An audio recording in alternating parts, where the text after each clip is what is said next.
أن كل الفرق التي ظهرت في التاريخ تبدأ بدعها بأمور صغيرة أو ببدع محدودة كما وصفهم النبي صلى الله عليه وسلم تتجارى بهم الأهواء كما يتجارى الكلب بصاحبه. السلام عليكم ورحمة الله وبركاته. ودنا يتكبرات ወንድሞች እንዴት ናቸው? የትኛውም የጥመት አንጃዎች ከሱና በሚወጡ ጊዜ በትናንሽ ቢድዓዎች ነው የሚጀምሩት ወይም ውስን በሆነ ግን የሆነውን ነገር ዲን አስመስለው ወደ ዲን አስጠግተው ያመጣሉ። ከዛም ያቺ ትንሽ የነበረችው ቢድዓ ዝም ከተባለለት እያደገች ትመጣለች።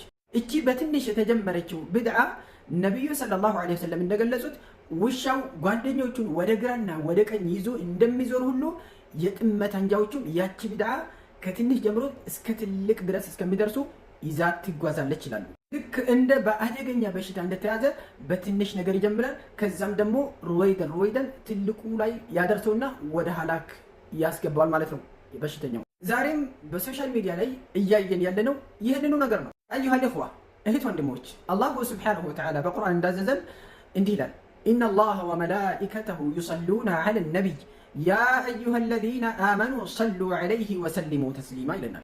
አላህም ሆነ መልእክተኞችም ነቢዩ ላይ ሰለላሁ ዐለይሂ ወሰለም ሰለዋትን ያወርዳሉ። እንደዚሁም እናንተ አማኞች ሆይ ነቢዩ ላይ ሰለላሁ ዐለይሂ ወሰለም ሰለዋትን አውርዱ በማለት አዞናል።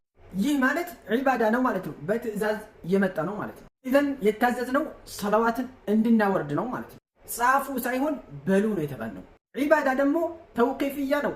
ጻፉ ሳይሆን በሉ ነው የተባልነው። ይህ ነገር ሀገራችን ላይ በጣም እየተሰራጨ ነው። ይህ ነገር ደግሞ በሸሪዓችን የሚታወቅ ነገር አይደለም። መሬት ላይ ወርዶ ብዙ ሀገር ላይ ብዙ ከተማዎች ላይ ልናይ እንችላለን። ነገር ግን በሸሪዓችን ይህን ነገር ጻፉ የሚባል ነገር የለም።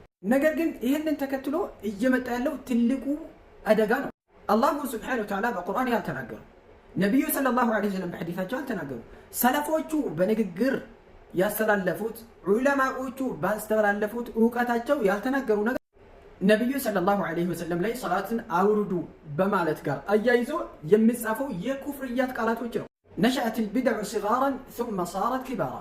ቢድዓ በትንሽ ነገር ትጀምራለች፣ ከዛ ትልቅ እየሄደች ወደ ኩፍርያት እስከምታደርስ ድረስ ታደርሳለች። ዛሬ እያየን ያለነው ይህንኑ ነገር ነው። ሰሉ ዐለ ነቢይ የሚለው ይጻፋል፣ ከዛ ደግሞ አላሁ መውጁዱን ቢላ መካን የሚለው ያስከትሉታል። በጣም የሚገርመኝ ነገር ደግሞ ይሄ አይደለም መባለው አይደለም። ወደ እውቀት የሚጠጉ ሰዎች መብታቸው ነው። የመጻፍም ሆነ የመለጠፍም ሆነ የማለትም ሆነ የነሱ መብት ነው፣ ልነኩ አይገባም የሚሉ ሰዎች ናቸው። ነዓም እነሱ የማለትም የመጻፍም መብት አላቸው። እኛም ግን በሸሪዓችን የመቃወም የመንቀል ለሰው ልጅ ለማህበረሰቡ የመግለጽ መብት እንዳለን እንዳትረሱ። አንድ ሰው መብት አለው የሚባለው የአንድን እምነት ላይ ተገድፎ ሳይሆን ራሱን የቻለ እምነቱ ውስጥ የፈለገውን ሲያደርግ ነው።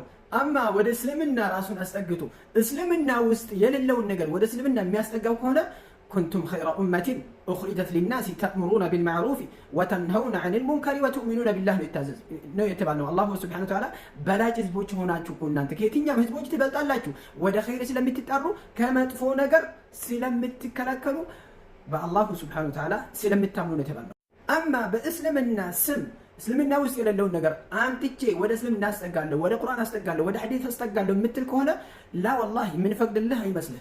ይህንን አመለካከት ያላቸው የይሁዳና የነሳራ አመለካከት ያላቸው ሰዎች ናቸው። አላሁ ሱብሓነሁ ወተዓላ በቁርአን ውስጥ እንደገለጸልን ሉዒነ አለዚነ ከፈሩ ሚን በኒ እስራኢል ዐላ ሊሳኒ ዳውድ ወዒሳ ብን መርየም ዛሊከ ቢማ ዐሰው ወካኑ ያዕተዱን ዛሊከ ቢማ ዐሰው ወካኑ ያዕተዱን ካኑ ላ የተናሀውነ ዐን ሙንከሪን ፈዐሉሁ ለቢእሰ ማ ካኑ የፍዐሉን ይላል አላሁ ሱብሓነሁ ወተዓላ። የመጽሐፍ ባለቤቶች ከአላሁ ሱብሓነሁ ወተዓላ እዝነት እንዲርቁ የተደረጉበት ምክንያት እኮ ድንበር አላፊ ስለነበሩ ነው ይላል። እሱም ደግሞ ድንበር ያለፉበት በምንድን ነው? ካኑ ላ የተናሀው ከመጥፎ ነገር አይከላከሉም። እርስ በርሳቸውን አንዳቸውን አይከለክልም ነበር።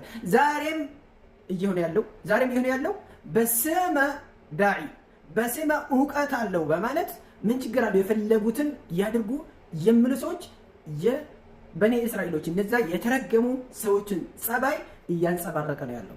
ይህ ደግሞ በእስልምና ስም በእስልምና ውስጥ የሌለውን ነገር መጨመር በፍጹም አንፈቅድለትም። እንደዚህ አይነት አመለካከት ያላቸውንም ሰዎች ፊት ለፊቱን እንቆማለን፣ በጉልበት ሳይሆን ቢልሐዲስ ወልቁርአን ወቀውል ሰለፍ። اللهم أرنا الحق حقا وارزقنا اتباعه وأرنا الباطل باطلا وارزقنا اجتنابه